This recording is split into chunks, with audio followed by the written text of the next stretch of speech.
On the 21st April 2021, President Yoweri Museveni directed that a team of senior management and board of directors for the national carrier, the Uganda Airlines, step aside pending investigation into reports of gross mismanagement. Several managers and board members were accused of corruption, irregular procurement and fraudulent recruitment of relatives and friends as staff of the airline.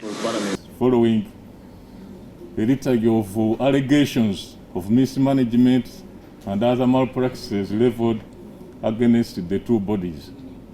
The investigations resulted in the termination of the contracts of several senior management staff and the entire board of directors, who at the time was led by former minister Pereza Habwe.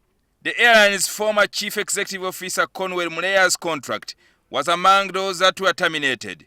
Muleya has since threatened to sue government for unlawful dismissal from office and is demanding 3.3 billion Uganda shillings in compensation. He signed the contract, and the contract has terms which are very clear. So we shall follow what the contract says. Okay? If he's not satisfied with the, if he wants to challenge the contract terms, that's up to, it is his right. He can go ahead and go to court and challenge it. But you signed the contract. Currently, the airline's acting chief executive officer is Jennifer Bamuturachi. Today, Works Minister General Edward Katumba Wamala joined the State Minister for Finance Henry Musasizi, inaugurating a 7-member board of directors for the airline, chaired by Priscilla Mirembe Serukka. Our first job as a board will be to understand where the airline is currently and where the owners would like us to go, its key risks and how to mitigate them, and indeed to come up with a strategy to move us forward.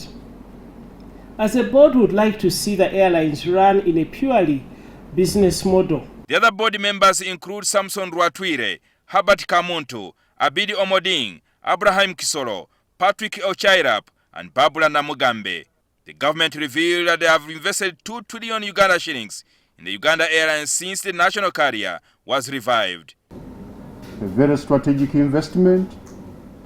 We are talking of over 2 trillion Uganda shillings invested in this airline. There are very few investments of this magnitude in this country. And we are using money from the public coffers.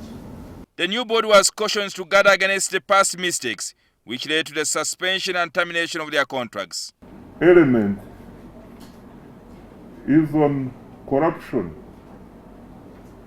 not only in stealing money, but also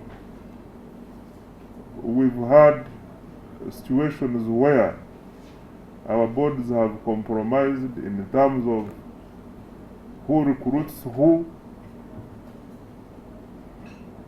procures what. From today, going forward, there is no room for corruption in Uganda Airlines. No room for management incompetence. No room for unprofessionalism. And no room for wastage of resources, wastage of money. The national carrier has since acquired 6 planes, including 4 Bombardiers and 2 Airbus.